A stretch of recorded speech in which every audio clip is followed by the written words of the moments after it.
Assalamualaikum warahmatullahi wabarakatuh. Kembali lagi di Jen's Classes Channel. Kali ini materi kita adalah tentang TOEFL Strategy, yaitu word choice, pilihan kata. Jadi soal terkait pilihan kata ini akan munculnya di written expression. Nah, apa maksudnya pilihan kata? Jadi kadang kita non-native ini suka salah paham dengan kata apa yang harus dipakai untuk ekspresi tertentu. Contohnya antara make dan do. Yang perlu kita pahami dulu adalah make itu maknanya sama dengan membuat atau create. Do sama dengan melakukan atau perform.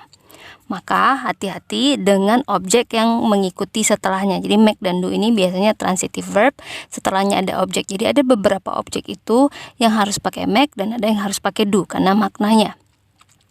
Contohnya a comparison. Nah, kata kerjanya bukan do tapi make.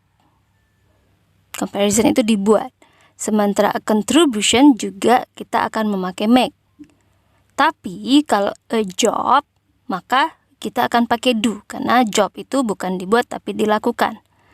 Sementara a distinction, itu juga pakai make. Nah, berikut adalah daftar dari objek yang biasanya, assignment do ya.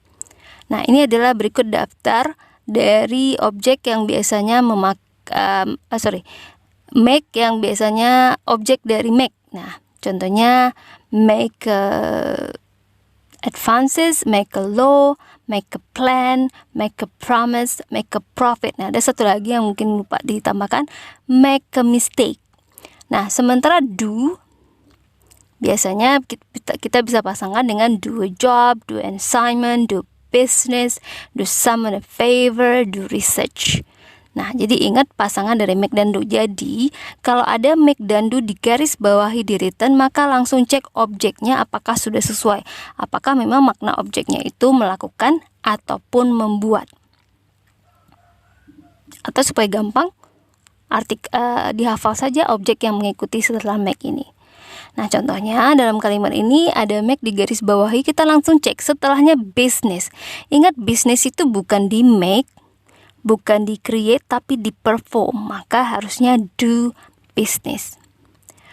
Oke, kata lain, pilihan kata lain yang mungkin membingungkan adalah antara so, such, dan to.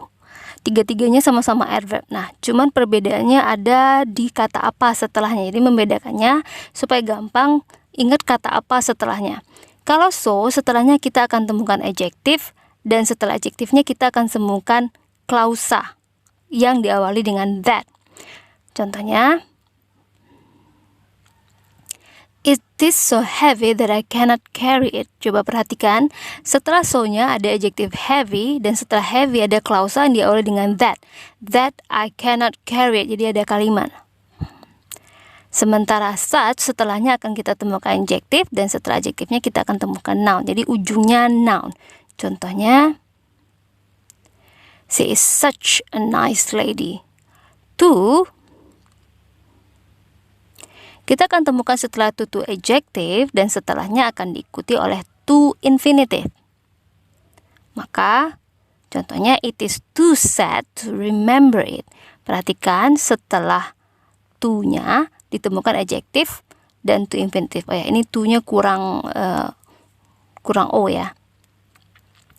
Contohnya, the sun is so bright to look with bare eyes. Perhatikan. So, jadi kalau so, setelahnya adjektif. Nah, brightnya adjektif. Tapi ingat, setelah adjektifnya harus ada klausa. Ini malahan setelahnya to look to infinitive. Maka penggunaan so di sini kurang tepat.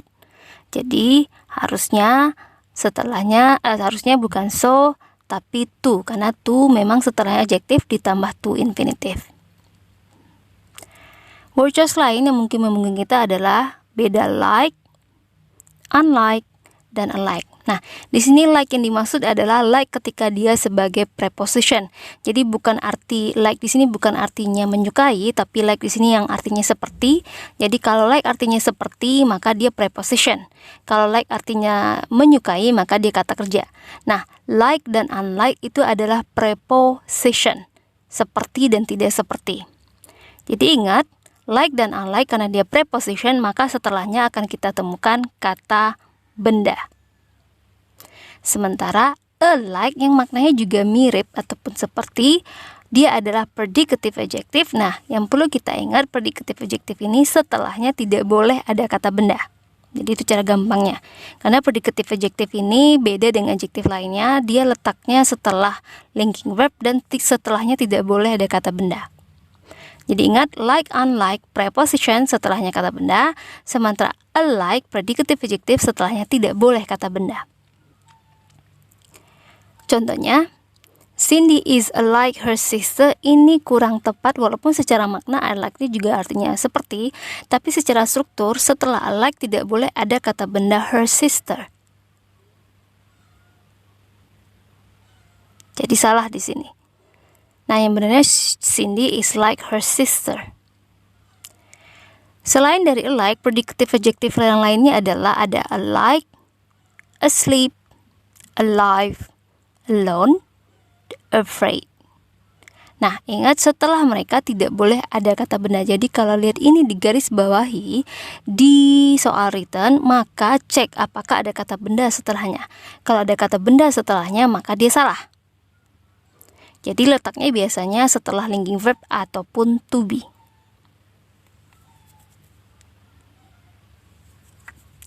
Contohnya, Cindy is a lone girl. Coba lihat, setelah alone adalah predicative adjective dan setelahnya ada kata benda girl. Jadi ini sini salah. Walaupun sebelumnya ada to be. Jadi yang benarnya adalah Cindy is alone. Kalau mau pakai girl juga, maka Cindy is a lonely girl. Tapi maknanya berbeda. Kalau Cindy is alone, berarti dia sendirian. Kalau Cindy is a lonely girl, berarti dia kesepian. Jadi sendiri bukan berarti kesepian, kan? Word choice yang lain juga membingungkan adalah antara another dan other. Nah, yang perlu kita ingat adalah kalau another setelahnya kita akan temukan kata benda tunggal. Kalau other setelahnya akan kita temukan kata benda jamak. Jadi itu aja yang perlu kita ingat.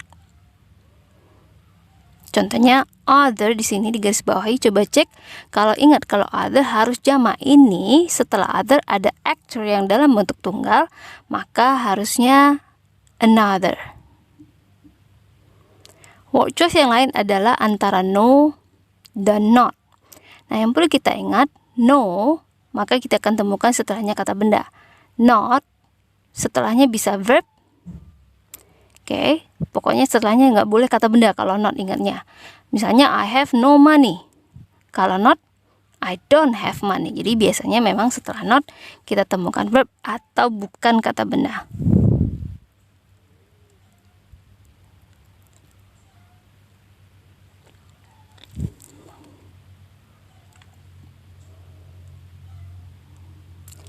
Word choice yang lain adalah most dan almost. Nah, yang perlu kita ingat adalah most ini bisa sebagai adjective ataupun sebagai noun.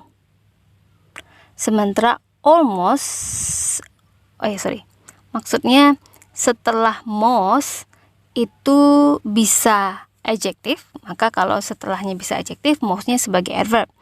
Atau dia bisa setelahnya noun, maka mostnya sebagai quantifier atau adjective yang menunjukkan jumlah. Kalau almost setelahnya tidak boleh ada noun. Jadi gitu cara ngingatnya.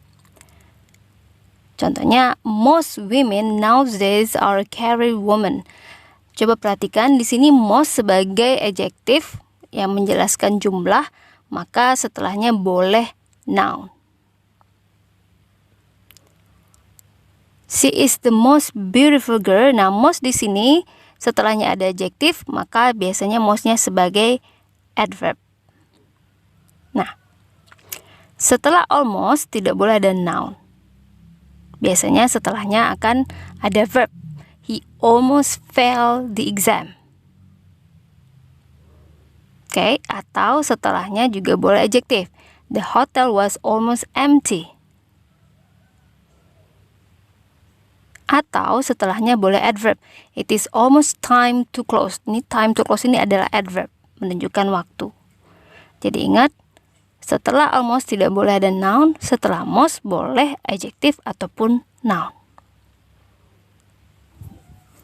Contoh lainnya adalah word choice lainnya adalah antara twice dan double. Twice, oke.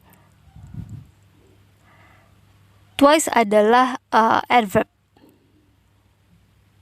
Jadi tidak boleh ada noun.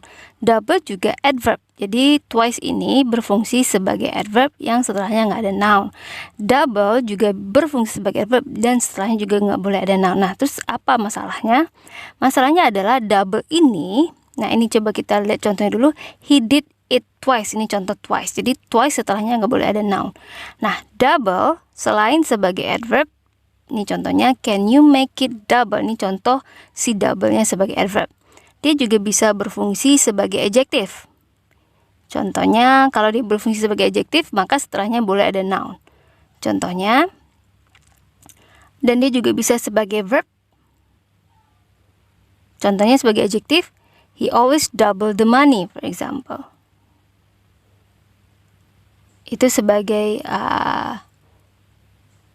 verb ya. Kalau sebagai adjektif, ini kelupaan contohnya nih kayaknya. Oke, he always double the money. Itu sebagai verb. Kalau sebagai adjektif mungkin contohnya bisa he has a double shift today. Nah, jadi double-nya sebagai adjektif. Jadi, kita balik lagi. Yang perlu kita ingat adalah pokoknya twice setelahnya nggak boleh noun. Kalau double sih boleh ada noun karena dia juga bisa sebagai adjektif. Earliest dan soonest maknanya sama, cuman ada perbedaan. Nah, setelah yang perlu kita ingat, setelah earliest boleh ada noun, setelah soonest tidak boleh ada noun. Contohnya, this is the soonest model. Model ada noun, maka kurang tepat kita pakai soonest, jadi harusnya kita pakai earliest.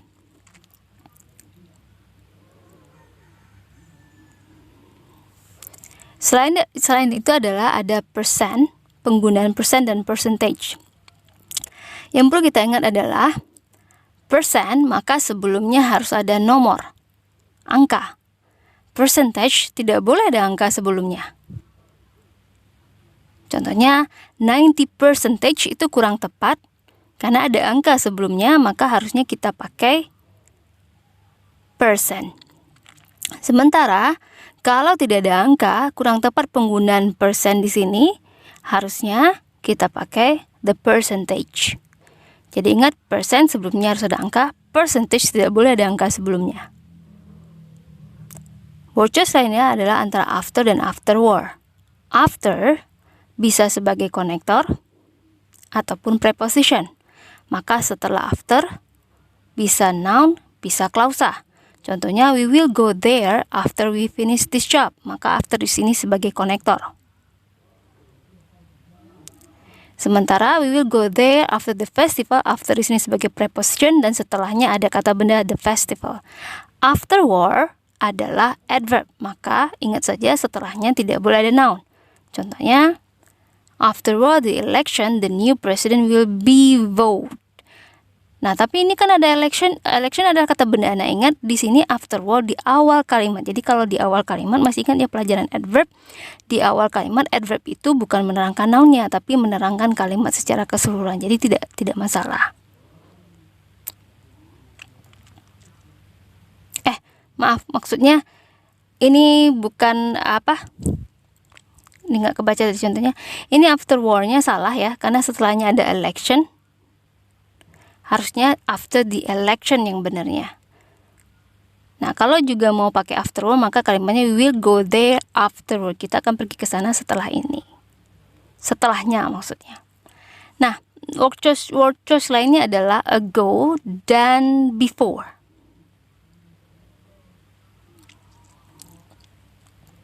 Oke, perhatikan.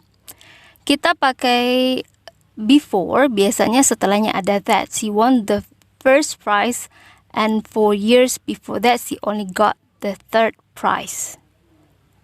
Sementara kalau ago, she won the first prize 4 years ago. Nah, itu beda ya. Jadi kalau ada that, setelahnya kita pakai before.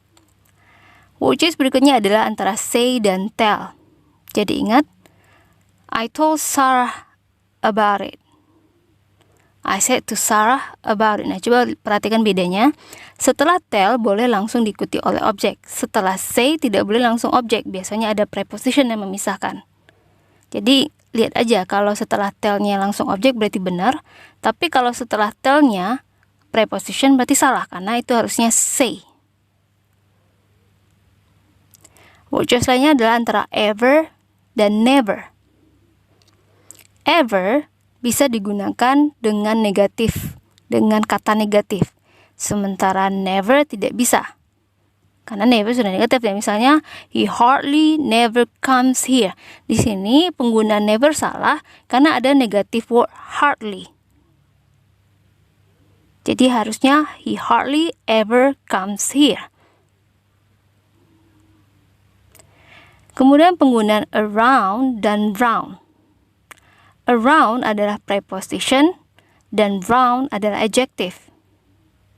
The table will be in a round shape kurang tepat karena around adalah preposition. Di sini dia sedang menjelaskan shape. Jadi ini harusnya round shape. Jadi dia akan menjelaskan bentuk dari shape itu. Kemudian age dan old. Age kita akan pakai seperti ini, the age of 30 atau the 30 years of age. Old, 30 years old. Jadi perhatikan bedanya ya. Kalau age, the age of 30, bukan the old of 30, atau 30 years of age, atau kalau old, 30 years old.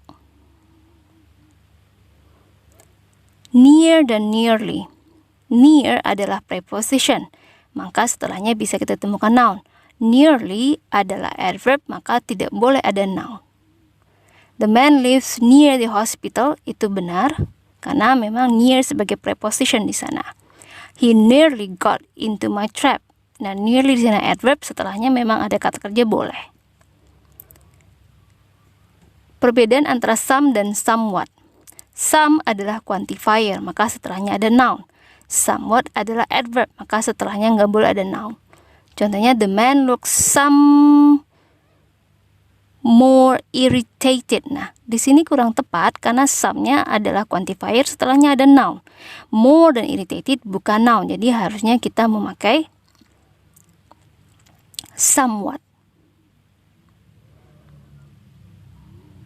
Nah, jadi hati-hati ketika ada lihat kata make, do, so, such, to, alike, unlike, like, alive, asleep, afraid, alone, another, other, no, not, must, almost, twice, double, earliest, soonest, percent, percentage, after, afterward, ago, before, tell, say, around, round, age, all, near, nearly, some, somewhat.